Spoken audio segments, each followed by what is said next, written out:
Cast is now starting. All attendees are in listen-only mode.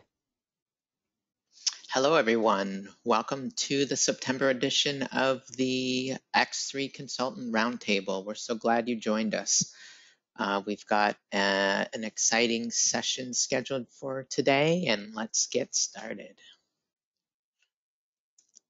Today on our agenda, we're introducing a customization from the North America Center of Excellence, the mass mailing customization. We'll be discussing the Consultant Toolbox, Sage University for You, Sage Partner Hub for Expert Services.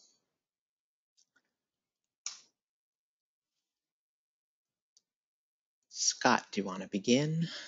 Absolutely. Hey, good morning, everybody. For those of you who do not know me, my name is Scott Whitney, and I am a principal consultant with the North American Center of Excellence team. I've been with Sage for about a little over 5 years, primarily focused on X3 and the functional operation modules. Excuse me. Today, we're going to be reviewing the NCL XA108 enhancement for mass emailing of documents from a post-installation and functional steps perspective.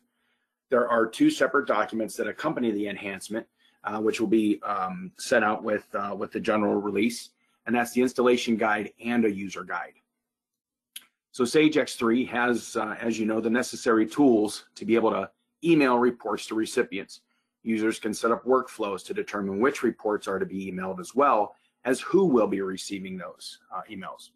Although this functionality exists, it's not possible to mass email reports, such as invoices to different customers and their contacts.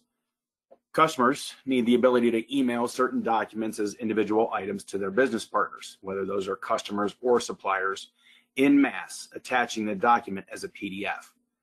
These documents here can be run manually, one at a time, or in a batch job via the report, or set up as a recurring task. If only one document is printed, the one-to-one selection, the modification itself is not activated, except for any of the included workflows that we have. If more than one document is selected or open selections is done, the modification is activated and mass emailing can be done. The ability to print a hard copy of that document on demand, even if the business partner is flagged to email, will still be available, and we'll show you all that shortly. Another thing about XA108 is it's officially supported at the 2023 R1 or the 12.0.33 release. It has not been tested on earlier versions of V12 and cannot be installed on other versions of X3. Okay. Before we get into the technical review for Mike, I just want to let you know that we had released this to the pre-sales team in August. They've done their testing for us and confirmed back, and we've made some changes. And then general release will be sometime next week, and that corresponding announcements will be available on Sage City. All right. So Mike, I'm going to hand this over to you, and we'll go over to the technical review. Thanks, Scott. Hello, everyone. My name is Mike Gonzalez. I'm a senior technical consultant with Expert Services, and I'd like to go over some of the technical aspects of this feature of mass emailing. So let's turn over to the next slide, please. And basically what we're using to be able to email in mass to customers and suppliers are workflow rules. So X3 already has the ability to use a workflow rule to email a document as an attachment. But basically that is limited to one document at a time. As Scott mentioned, the purpose of this new feature is to be able to send multiple, let's say, invoices out to different customers at a time.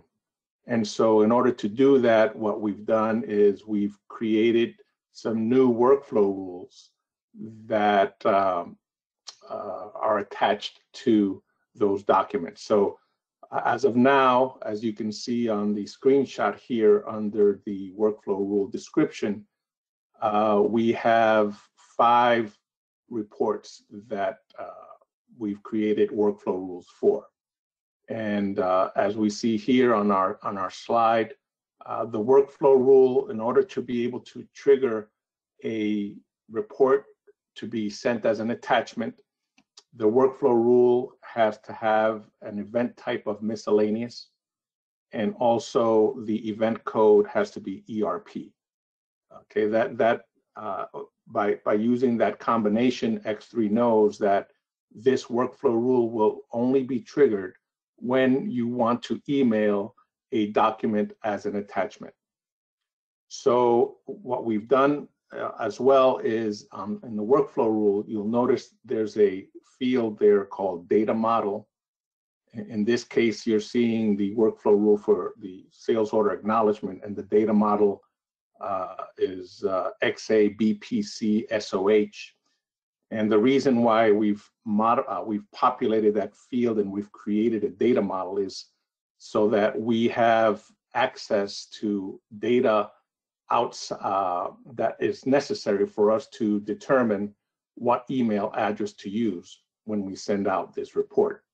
So that what the data model does is it basically is a way of looking up data in linked tables so that we can use that data in some form in our workflow rule. So we're using this, each workflow rule has its own data model. Basically why we wanted to use that here is that we wanted to be able to have access to either the customer address information or the supplier address information. As you may know, when you create a new customer in X3 or create a new supplier in X3, you can add addresses, multiple addresses per customer, per supplier. And for each address, you have the ability to enter up to 5 different email addresses for one specific customer or supplier address. So we want to be able to look up the address table to use the appropriate email address that we want to use. Also, X3 has the ability to retrieve an email address, not just from the customer record, but from the contact record for that customer or supplier. So you can have multiple contacts per customer or per supplier, and depending on what role that contact has, the workflow rule is able to determine what email address to use in that instance. Another thing that you'll notice in our workflow rules is that we're also in our recipient grid, where we list who will be receiving this email. We're making use of conditions. There's a column there that's called conditions that allows you to be able to check maybe a hierarchy of addresses and use the appropriate one when necessary. So for example, we may want to check first to see if there's a contact that has an email address, and we'll check that value first. If there is no email address or no contact for that customer or supplier, then we may want to go to the address tab of that customer or supplier and use one of those 5 email addresses that you're allowed to enter in that screen. And finally, you may find that neither of these 2 conditions are met. So you may want to have an additional recipient on your workflow rule to let somebody know, a technical person, an administrative person in the company, that this invoice or this report was not sent out because there wasn't a valid recipient that was found. So the administrative person in the company would be notified about that and can take corrective action in that case. You'll notice here in this, there's as a condition, the first condition that's mentioned here has a func func xb00llib.cnt check. That's a function that we also wrote. Basically what that function does is it does a lookup of the contact email address and lets us know if there is a contact with a valid email address available. So we created that function in order to be able to use it as a condition in our workflow rule. Okay, let's go to the next slide, please. We've also added parameters to the pertinent reports. We've added a new parameter called email documents, and that's basically a yes/no field, and that is used to filter out the documents based on whether that customer or supplier is designated as a customer or supplier or a business partner that wants to receive their invoices as emails. So that parameter has been set up. It can be yes or no. So if it's set to yes and we run the report in mass, then it's only going to select those documents or those customers or those business partners that have the email checkbox checked. We'll see that in our next slide. If it's set to no, then it's still going to look for customers where that email checkbox is unchecked, and it'll print out those reports. So it's basically a way to filter out the reports that you want. You want those where the customers are enabled for emailing, or do you want those where the customer is not enabled for emailing? So you can print both of those based on the value of this parameter. On our next slide, please. These are the 5 reports that basically are configured to use this feature. We have the sales order acknowledgement, sales invoice, AR invoice or customer invoice, customer statements, and also supplier PO. So each of these 5 reports has its own workflow rule. They also, in their report dictionary, have that extra parameter added to their definition, and as of now are the only ones that we can use to mass email documents. As a note, as you see in the bottom of the screen here, these reports also, there's been an additional customization that we've done for under the activity code of XA 101. If anyone is familiar with that, there are some reports that were modified and were tagged with that activity code of XA 101. These reports include those updates, but you do not need to have the XA 101 reports active in order for this to work. Okay, next slide, please. So as I was mentioning before, based on either if it's a customer document or a supplier document, there's a new screen that's been added under the shared designation. And in there, we are able to specify whether this specific customer wants to receive mass emailing of order acknowledgements, sales invoices, customer invoices, or customer statements just by those checkboxes. Same thing with the supplier.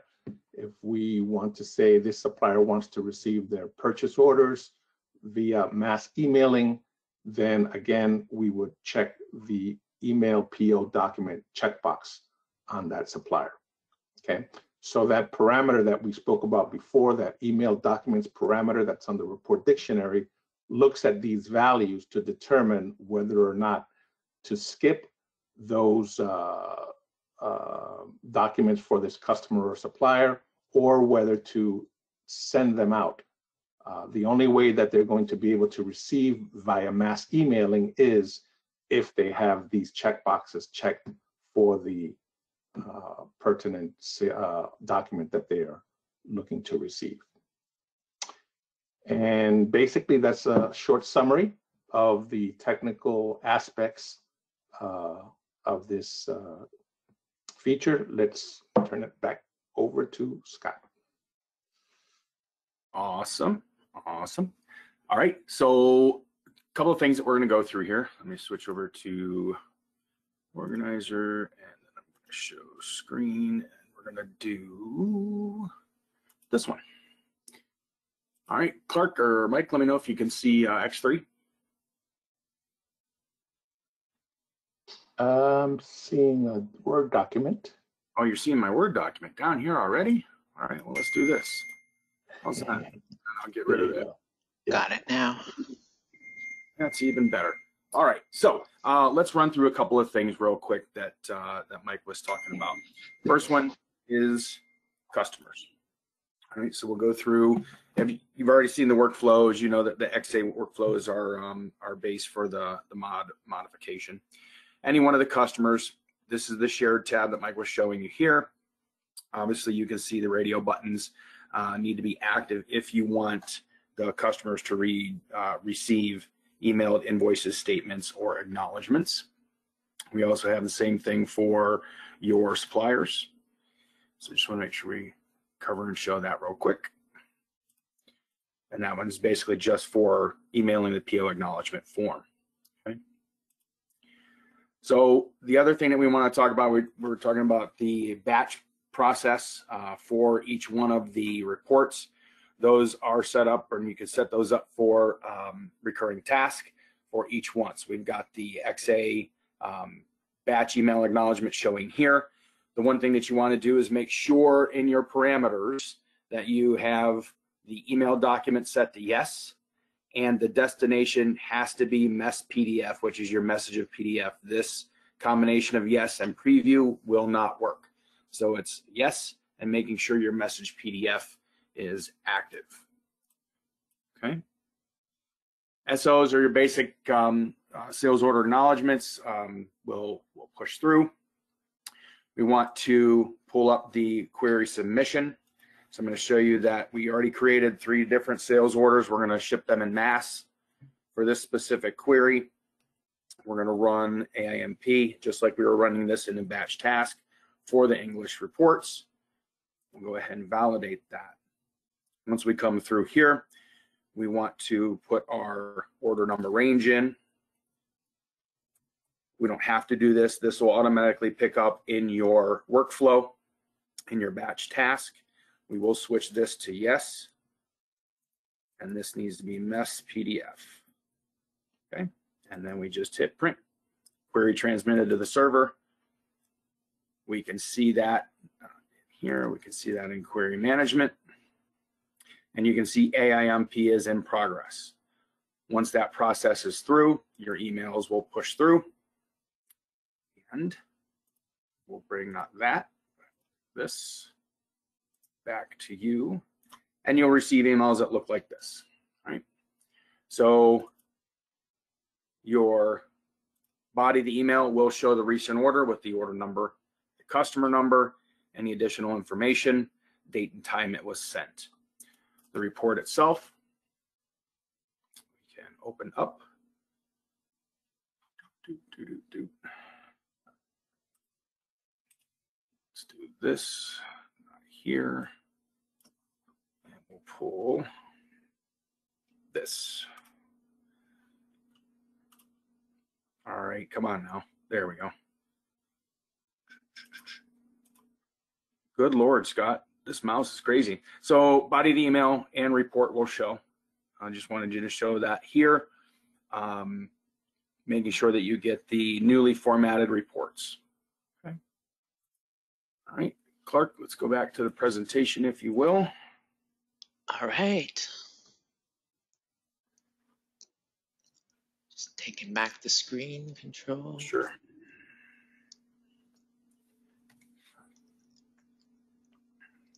Okay, you have my screen now? Yeah, go ahead and do the next slide. It'll show up a little bit better here on the presentation. So sales order acknowledgement, I showed you the communication in the email. You'll get something very similar for invoices or customer statements with these PDF attachments. Push through.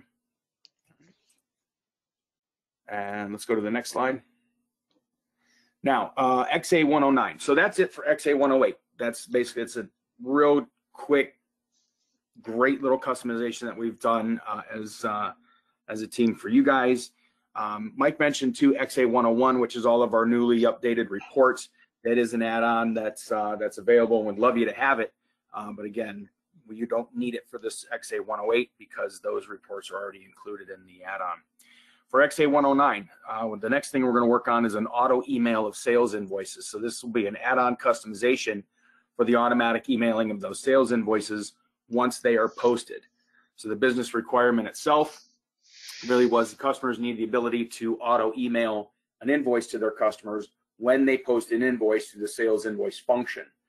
This is less of a need for an AR invoice and will not be included in this specific requirement. The solution then is for us to modify the customer tables and customer maintenance function to include the following yes or no fields, which basically is an auto email invoice from the posting button.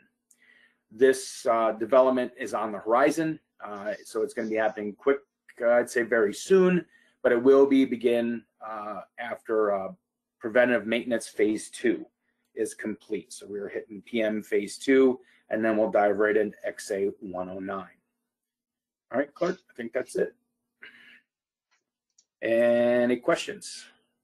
You can set them up in the chat. I don't see anything coming through just yet. Back over to you in the studio, Clark. So one question is, how does the North America COE come up with these ideas for customizations? Feedback would be the biggest piece. I mean, we're getting a lot of that feedback from the North American pre-sales team. We've had several meetings with them with things that they hear back from customers or, from their partners doing demo sales, and then feedback from the folks that are attending these roundtables. The more we know, the better. Perfect, right. And so competitive cases, right? Competitive opportunities. If we had this, we could make more sales. Those types of things. Yeah, perfect. Yep. Great. Thank you very much, Mike and Scott. That was awesome. Yeah. I see another question there. It says if we have multiple orders for the same customer, does it send one email for each document or one email per customer? It's going to be one email per document. Right, Mike? Yeah, because that's correct. The workflow is kicking it off. Yeah, that's it.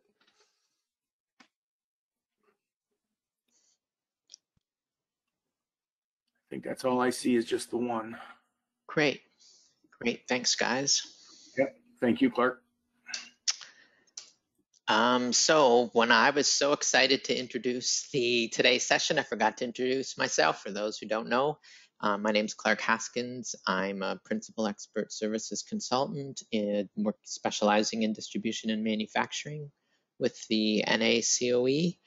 And so next on the agenda is Consulting Toolbox.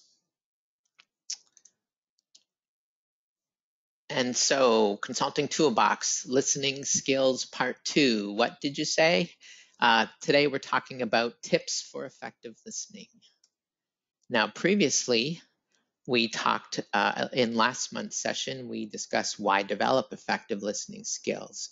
So just as a quick recap, effective communication to build rapport, which is key in our role, show leadership abilities, conflict resolution, enhance our problem solving, networking, client satisfaction, adaptability, presentation skills, negotiation success, as well as innovation and creativity. So the why, if you recall, if you're in last month's session, we had a survey question. What is your best tip for effective listening? And as Richard Dawson would say from the old day Family Feud, survey says, here's some of the feedback we got, and thank you so much for the feedback. It was just awesome. We've selected a few. So one of the first was allow others to speak first without interruption. How key is that? People feel comfortable to share without us interrupting. Mirror back to the client to demonstrate your understanding. So that's a body language mirroring. Key, do not multitask while listening. Give full attention to whoever you are working with. Nobody, uppercase, can listen effectively and multitask. A next one, get off your phone. This may apply to each one of us who's picked up our phone at different portions in the meeting. Other feedback, communication types vary. Listen to what the person is saying as well as what they're not saying can be critical. This is especially important in our role as well. Body language, face the person. Speaking to maintain eye contact, showing the person what they're saying is important. So a key element of listening is allowing that the person speaking to feel comfortable and be recognized that you are in fact listening. Be engaged and avoid distractions. Be empathetic. Try not to interrupt. Ask meaningful questions and offer feedback. Another tip, repeat back to ensure you understand. So again, thank you very much for the tips. So here's some additional ones, and we'll expand on some that were already provided. Those that are grayed out have already been provided in the feedback from our attendees. So, when we think about it, developing strong listening skills is essential for effective communication as well as building relationships. Here's some tips. So be present. This is important. We want to give full attention to the speaker. We want to put away our distractions like our phone or computer and focus on the person speaking. Maintaining eye contact and show that you're engaged in the conversation. Avoid interruptions. We've said that a couple times. Wait for the speaker to finish their thoughts before responding. Interrupting can disrupt that flow and make them feel unheard. Show empathy came up at one of our attendees' tips. Why? We want to understand the speaker's perspective and their emotions. Empathetic listening involves not only hearing the words, but also trying to grasp the feelings and intentions behind them. Tips for effective listening include asking open-ended questions. We want to encourage the speaker to share more by asking open-ended questions. These can be an open-ended question is one that can be answered, of course, with more than a simple yes or no. And we want to encourage the speaker to elaborate. Practice active listening. Active listening involves not only just hearing the words, but also interpreting the meeting, evaluating the information, and providing feedback. Nodding and making affirmative sounds using verbal cues like I see, I understand, can show that you're actively engaged. So that was part of the tips as well. Paraphrase and summarize. So periodically paraphrasing what the speaker has said to ensure that you understand correctly. Now, summarize the main points can also show that you're paying attention and that you comprehend the conversation. Control your internal dialogue. This can be a real challenge when we're in a scoping engagement, potentially, at least for me, that way. In that, sometimes in a scoping engagement, we're solutioning rather than listening. And, by controlling the internal dialogue, we want to avoid formulating our response while the speaker's talking. In our case, often that's solutioning. Instead, we want to focus on understanding the message first and then respond thoughtfully. Focus on what's being said and not how you're going to respond. This is key. And again, I think this is a challenge in the role of a consultant, is that we feel the pressure to show our value. And therefore, as someone speaking to us, we're already preparing our response to what they're saying rather than actually just clearly listening and focusing on what's being said as well as what's not being said and interpreting body language. But by focusing on how we're going to respond, we're actually getting away from what's being said. Another challenge, at least for me, number 8, be patient. Sometimes people take time to express their thoughts fully. My colleagues on the phone may be pointing at me and that maybe I finish their sentences, I rush them. So it's important that we allow people space they need to communicate. Manage assumptions. Again, be aware of any biases or assumptions you might have that could impact your understanding of what's being said.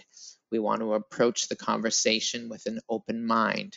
Again, if we're thinking about solutioning, if we're thinking about how we're going to respond, our mind isn't really open to what's being said. We're kind of moving ahead and therefore may miss something. Practice mindfulness. That can help you stay. Mindfulness is such a key skill to develop. It can help you stay focused on the present moment. Being mindful while listening can enhance your ability to understand and retain information. Another key piece to effective listening is to listen to different voices.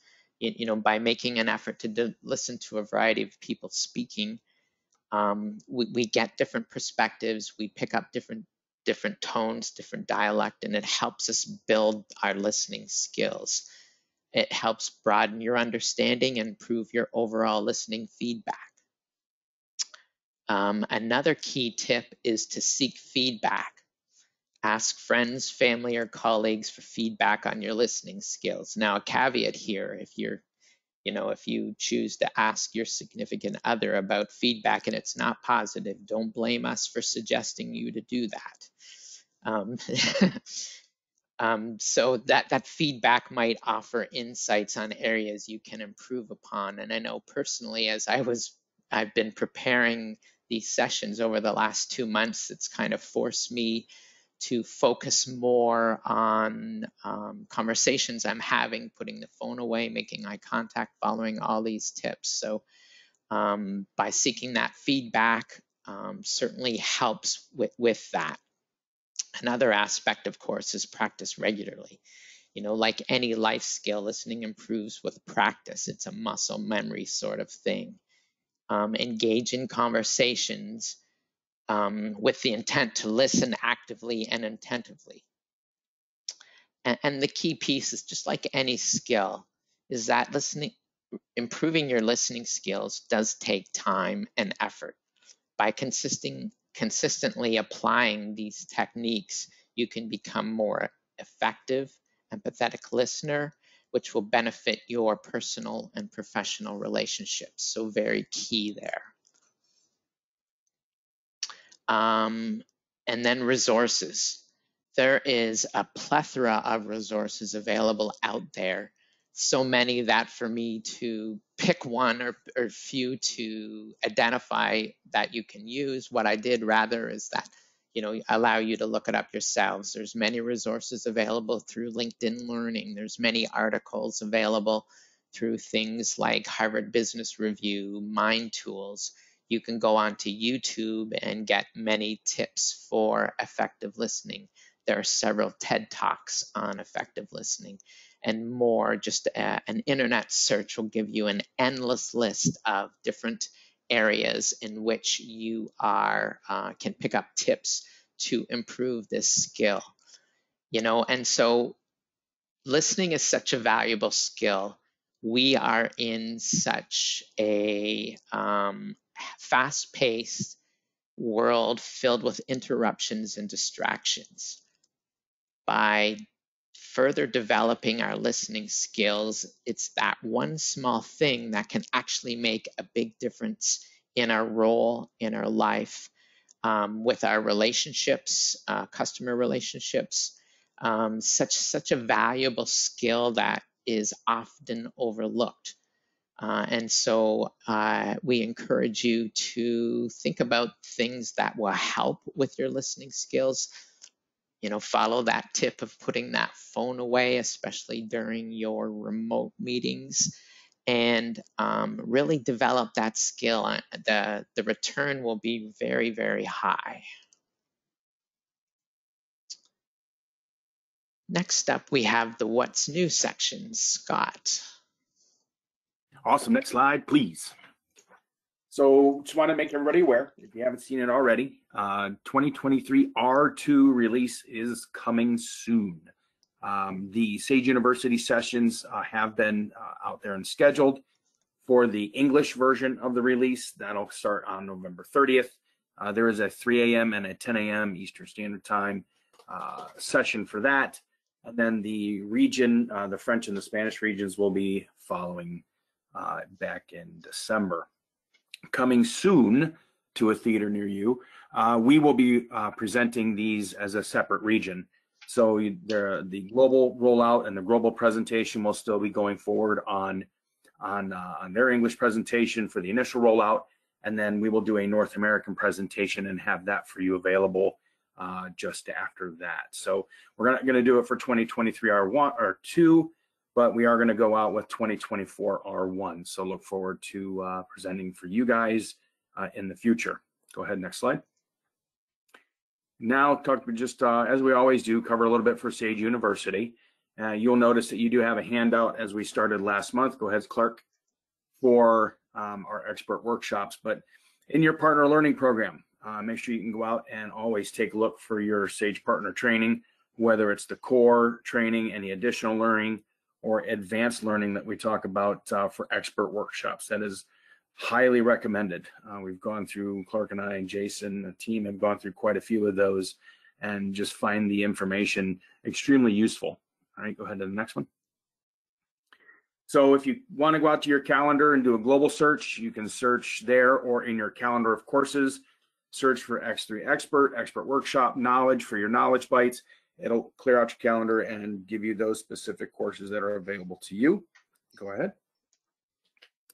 What you'll see in your handout are just the separate workshops, your expert workshops for October, November, December.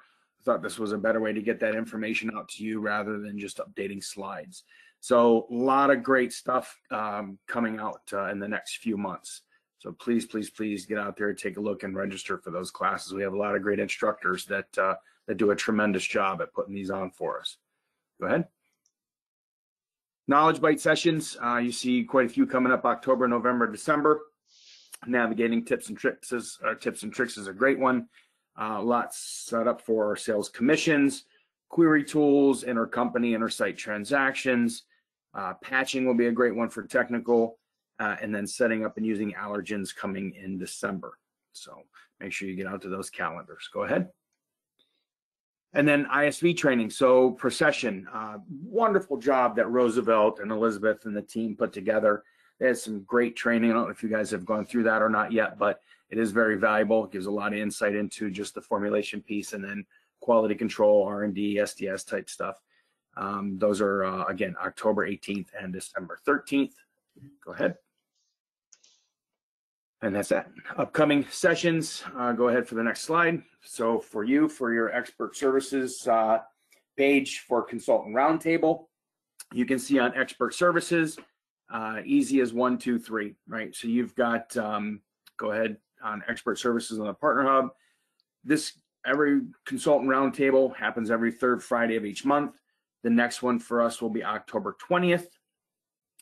And then look for your invitation either through the channel communications or sign up here. So if you're out on the Sage Partner Hub, it's easy going out to program, events, webinars, and podcasts, and then looking at the details for the X3 Consultant Roundtable. Very, very easy to get to, very easy to sign up for future sessions. Go ahead. And then these are the 24 calendar has been published. So if you want to, you can throw these into your calendars as a reminder to come out and see us and listen to us present to you guys on good stuff we've got forthcoming. We've got a lot of neat and exciting things that we're doing with some project work in order to build some fantastic content for you guys. So please, please, please keep the comments and suggestions coming. We love the feedback. Go ahead. And then Consultant Roundtable our recording. So if you miss a session, not that we'd like to see you here with us, but if you do miss a session, again, going out to the Sage Partner Hub, if you go to the sales menu look for expert services, and then tack into our consultant roundtable. Anywhere you find the previous session, you can go out and click on that view button, and you can look at the recording and the materials that were presented. Go ahead. Scott, can I add that if you, Absolutely. even if you're unable to attend a session, but you register for that session, you will receive an email 24 hours after the session with the link to the recording from that session. So another way to get that, the video of the recording of the session. Ah, great, Ed. Great. Awesome. Back to you, Clark. Great, thank you, Scott. So we've got another survey question waiting for you when you either close out or in the email, and that we're just looking for your feedback on the X3 Consultant Roundtable or suggest future roundtable topics. We've gotten good feedback. As we put our agendas together, we welcome your input. So again, thank you everyone for attending our sessions, and thank you for sharing the roundtable. Please feel free to share with your colleagues on your team. And thank you. We're a little ahead of schedule today, and lots of information we provided. We want to thank you for your attendance. We really appreciate it, and we're giving you the gift of almost 17 extra minutes back on your Friday morning, so you can get things cleared off, enjoy your day and the rest of the weekend. So again, thank you everyone, and we will see you in October. Except for Herman, he's not allowed to go anywhere. Well, he's true. online. Yep. All right. Thanks, Clark. Appreciate it, everybody. Thank you very much, Mike. Thank you, Mike. Yes. Thank you, guys.